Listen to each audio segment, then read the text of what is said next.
4 techniques for handling negative emotion. We don't always do the right thing.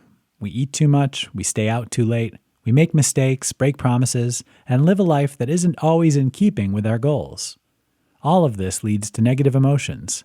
Guilt, shame, even anger come creeping in to derail your attempts to get back on track. How can you handle these kinds of negative emotions without letting it ruin your day? We start by looking at 3 ways you have used to handle it, and then move on to 1 technique you should be using all the time. Avoiding the emotion. Don't we love pretending we can make the emotions go away? We bury them, suppress them, explain them away, sometimes even turning to things like drugs or alcohol just to make them stop. The problem? Anytime you're avoiding something because of negative emotions, you're letting the emotion control you. The better solution: give yourself room to understand it and deal with the underlying cause. Pretending the emotion is not there. This coping mechanism is a little different.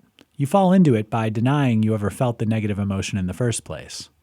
Here, the problem is the more you deny an emotion, the more it grows until it can't be ignored any longer. Your solution this time is simple. Acknowledge the emotion, accept it for what it is, and let it fade on its own. Becoming the emotion. Sometimes the negative emotion is so powerful, it becomes part of who you are. At some point, you might even start taking a certain amount of pride in it. You start saying, well, I'm just a mad person, or bragging about how worse you are than anyone else. Now you've become the emotion. The solution: let the feelings process. Journal, talk to a friend, whatever you need to do to let the emotion move on.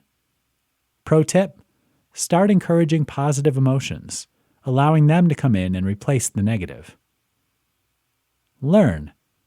Learning the lessons of your emotions is perhaps the strongest technique of all. When you realize negative emotions are useful in your life and there to teach you about yourself, doors start opening. You begin to see different possibilities. Feelings as educational tools have no power to control you at all, but conversely have the power to change you in very positive ways.